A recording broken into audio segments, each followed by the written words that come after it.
Madam বেশ ভালো হয়েছে, খুব ভালো হয়েছে। নার্ভাসটা থেকে বেরিয়ে আসতে হবে। আপনি ওইটা থেকে যদি বেরিয়ে আসতে পারেন, আপনি যে 5 বছর পড়িয়েছেন সেটা বোঝা যাবে। হ্যাঁ, কিন্তু আজকে মনে হচ্ছে যেন আমারই তো ভয় কাঁপছে ভেতর, মনে হচ্ছে এরকম কাঁপছে। ভয়টা থেকে বেরিয়ে আসতে হবে ম্যাডাম। ঠিক আছে, সাবজেক্টিভ একটু নলেজ আর একটু গেইন থাকলে ভালো হতো।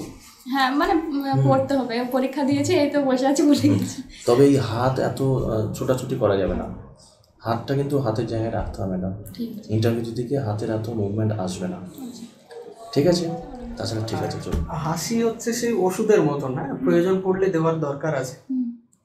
তো হাসিটা কথার মাঝে মাঝে একটু একটু করে দিয়ে রাখবেন। একদম সিরিয়াস মুড করে আনসার দিচ্ছেন না, মোটেও না। একটু একটু মাঝে মাঝে হাসি রাখবেন, ঠিকঠাক করে উত্তর দেবেন প্রশ্ন শুনে, আর একটু বসাটা ঠিকঠাক করবেন। ব্যাস। কণ্ঠস্বরগুলো একটু গ্রামীণ ছোঁয়া আছে, একটু চেঞ্জ করতে হবে। তার সাথে যেটা বলছেন খেয়াল রাখতে হবে আমি ঠিক বলছি কেন। একটা কথা বলেন 1900 শতক, 19 শতক হবে, 19 শতক হবে, একটু বুঝে রাখলে অসুবিধা নেই। Madam sure sure sure. Good morning sir. Morning, বসুন ম্যাডাম, বসুন। Thank you sir. আপনার সম্পর্কে বলুন। প্রথমেই আমাকে আমার সম্পর্কে বলতে দেওয়ার জন্য আপনাদেরকে ধন্যবাদ। আমার নাম আজমেরা খাতুন, আমি মুর্শিদাবাদ জেলার অন্তর্গত মুর্শিদাবাদ জেলার সালার থানার অন্তর্গত কালগ্রাম থেকে আসছি। আমি 2012 সালে মাধ্যমিক, 2014 সালে উচ্চ মাধ্যমিক এবং 2017 সালে গ্র্যাজুয়েশন কমপ্লিট করেছি বর্ধমান ইউনিভার্সিটির কাটোয়া কলেজ থেকে। আর 2022-24 সেশনে আমি আমার বিএড কমপ্লিট করেছি সিকার ইনস্টিটিউশন থেকে। খুব ভালো। আপনার কোন সাবজেক্টে graduation madam? Life science. Life science, বাহ। লাইফ সায়েন্স বলতে জীবন বিজ্ঞান। লাইফ সায়েন্সে তো গ্র্যাজুয়েশন হয় না। জুলজি না বোটানি? আমার পাস ছিল জেনারেল, সেই জন্য সব সাবজেক্টই পড়তে হয়েছে। লাইফ সায়েন্স বলে তো কোনো সাবজেক্ট থাকে না। আমরা তো মানে এটাই আমার জানা আছে। আমি পাস কোর্সে আপনার কি কি সাবজেক্ট ছিল? জুলজি, বোটানি এবং ফিজিওলজি। সেটা বলতে হবে। আচ্ছা, না মানে কোথাও লিখতে হলে তো লাইফ সায়েন্স লিখছি এখন, এই জন্য। সে তো ফর্ম ফিল আপের সময়। আচ্ছা, ঠিক আছে। আচ্ছা, তো ম্যাডাম একটা কথা আছে, ব্রিদিং আছে না? ব্রিদিং বলতে কি বোঝেন আপনি? ব্রিদিং মানে তো শ্বাস প্রশ্বাসের হাতটাকে বোঝায়। আচ্ছা, এপিগ্লটিক্স বলতে কি বোঝেন ম্যাডাম? স্যার এই মুহূর্তে এটা আমার মনে পড়ছে। আচ্ছা, সালোক সংশ্লেষ তো পড়া যায়? সালোক সংশ্লেষ, হ্যাঁ স্যার পড়েছি। ফটোসিনথেসিস, আচ্ছা এই একটা সমীকরণ আছে, বলতে পারবেন? হ্যাঁ স্যার, আমি চেষ্টা করছি। C6H12 sorry sir 6CO2 plus H2O সমান হবে C6H12O6 plus H2O plus 6O2 12H2। আচ্ছা, ওখানে কত ক্যালোরি তাপমাত্রা নির্গমন হয়? তাপমাত্রা স্যার এই মুহূর্তে আমার মনে হয়। আচ্ছা স্যার, ক্যালোরি কথাটা বললেন, তো ক্যালোরিটা কি ম্যাডাম?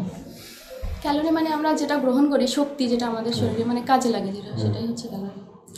আচ্ছা, 1 ক্যালোরি সমান কত joule madam? Thank you sir. 1 calorie সমান হচ্ছে, আচ্ছা 1 জুল বলতে কি বোঝেন আপনি? 1 জুল স্যার আমার মনে পড়ছে। আচ্ছা, 1 নিউটন বল ফোর্স বলতে কি বোঝেন আপনি? 1 নিউটন বল মানে একক সময়ে আমরা যে পরিমাণ কার্য করতে পারি। তাই স্যার? বিএমআর শুনেছেন? বিএমআর শব্দটা কি জিনিস? ওটা basal metabolic rate. Basal metabolic rate মানে হচ্ছে আমাদের মানে আমরা যে শক্তিটা গ্রহণ করি, কিন্তু তার যতটা পরিমাণ আমাদের কাজে লাগে, মানে শক্তি বৃদ্ধিতে আমাদের যতটা কাজে লাগে সেটাকে বলে। আচ্ছা, ঠিক হলো। আচ্ছা, আপনি বলুন তো জুলজিতে ট্যাক্সোনমির জনক কাকে বলা হয়? Who is the father of taxonomy? ট্যাক্সোনমির জনক হচ্ছে ক্যারোলাস লিনিয়াস। ক্যারোলাস লিনিয়াস, ওনার কি এটা আসল নাম? হ্যাঁ স্যার, এটা তো আমি মানে জানি, আমি যতদূর জানি এটাই মনে হচ্ছে। না, ওনার এটা আসল নাম না। উনি নিজেই নিজের নামকরণ করেছিলেন ক্যারোলাস লিনিয়াস। আচ্ছা, তার আসল নাম কি ছিল? স্যার তাহলে আমি এটা বলতে পারছি না। কার্ল ভন লিনে, শুনে থাকবেন মনে হয়। আচ্ছা ম্যাডাম, আপনার দাঁতগুলো বেশ ভালো। হ্যাঁ, তো আপনার কতগুলো দাঁত আছে বলুন তো? আমার 32টা দাঁত আছে। 32টা দাঁত আছে, বেশি নেই? নেই না স্যার। আচ্ছা, মিল্ক টিথ কি বলুন তো?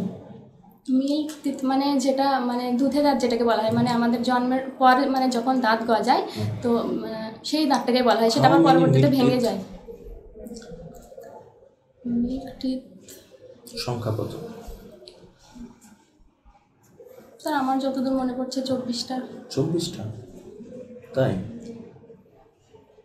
ডেন্টাল ফর্মুলা জানা আছে আপনার? হ্যাঁ স্যার। তাই?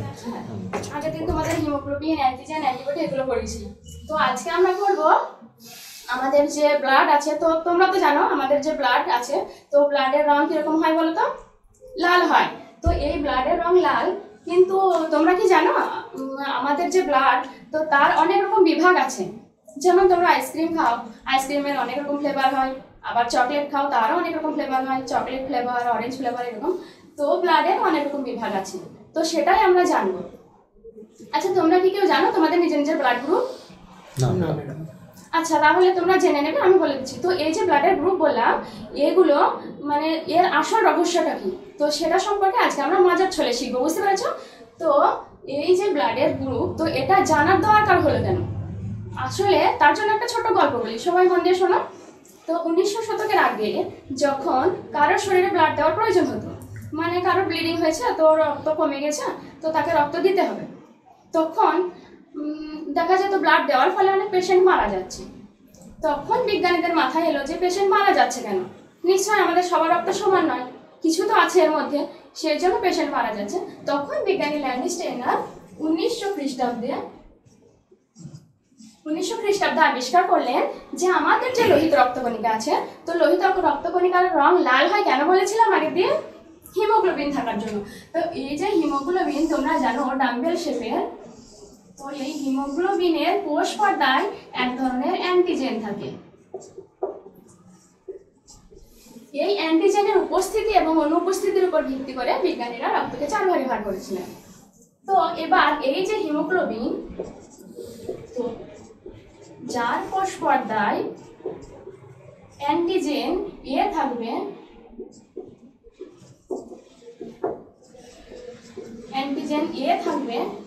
তার রক্তের গ্রুপ হবে এ, এবং যার কোষ পর্দায় অ্যান্টিজেন বি থাকবে তার রক্তের। আপনি আর একটু সোজা হয়ে বসুন তো, সোজা হয়ে। এটা ঠিক আছে, একদম ঝুঁকে এরকম করে না, ওপেন আপ। আর মোটামুটি সব কিছু ঠিকঠাক আছে? একটু নার্ভাস হয়ে যাচ্ছেন? হ্যাঁ স্যার, ভয় লাগছে। আমি স্কুলে 5 বছর পড়েছি, কিন্তু এখানে এসে আমাকে ভয় লাগছে। কোন স্কুলে? আমি এমনি একটা পাবলিক স্কুলে পড়াতাম, 5 বছর পড়েছি। তো এখন ছোট বাচ্চা বলে অফ রেখেছি, যেতে পারছি না। খেয়াল রাখবেন আপনার বসাটা, আর একটু বেশি নার্ভাস হয়ে যাচ্ছেন। লিখতে গিয়েও হাতে মানে কাঁপছে মনে হচ্ছে। আর হাসি হচ্ছে সেই ওষুধের মতন, হ্যাঁ, প্রয়োজন পড়লে দেওয়ার দরকার আছে। তো হাসিটা কথার মাঝে মাঝে একটু একটু করে দিয়ে রাখবেন। একদম সিরিয়াস মুড করে আনসার দিচ্ছেন না, মোটেও না। একটু একটু মাঝে মাঝে হাসি রাখবেন, ঠিকঠাক করে উত্তর দেবেন প্রশ্ন শুনে, আর একটু বসাটা ঠিকঠাক করবেন, ব্যাস। কণ্ঠস্বরগুলো একটু গ্রামীণ ছোঁয়া আছে, একটু চেঞ্জ করতে হবে। তার সাথে যেটা বলছেন একটু খেয়াল রাখতে হবে আমি ঠিক বলছি কেন। একটা কথা বলেন 1900 শতক, তো 19 শতক হবে, 19 শতক হবে, একটু বুঝে রাখলে অসুবিধা নেই। ম্যাডাম বেশ ভালো হয়েছে, খুব ভালো হয়েছে। নার্ভাসটা থেকে বেরিয়ে আসতে হবে। আপনি ওইটা থেকে যদি বেরিয়ে আসতে পারেন, আপনি যে 5 বছর পড়িয়েছেন সেটা বোঝা যাবে। হ্যাঁ, কিন্তু আজকে মনে হচ্ছে যেন আমারই তো ভয় কাঁপছে ভেতর, মনে হচ্ছে এরকম কাঁপছে। ভয়টা থেকে বেরিয়ে আসতে হবে ম্যাডাম, ঠিক আছে? সাবজেক্টিভ একটু নলেজ আর একটু জ্ঞান থাকলে ভালো হতো। হ্যাঁ মানে পড়তে হবে, পরীক্ষা দিয়েছি, এই তো বসে আছি, ভুলে গেছি। তবে এই হাত এত ছোটাছুটি করা যাবে না, হাতটা কিন্তু হাতের জায়গায় রাখতে হবে ম্যাডাম। ইন্টারভিউ দিকে হাতের এত মুভমেন্ট আসবে না, ঠিক আছে? তাছাড়া ঠিক আছে, চলুন। বেশ, পরের দিন আমি অনেক ভালো চাইছি আপনার কাছ থেকে। ঠিক আছে, হ্যাঁ, আসছি স্যার।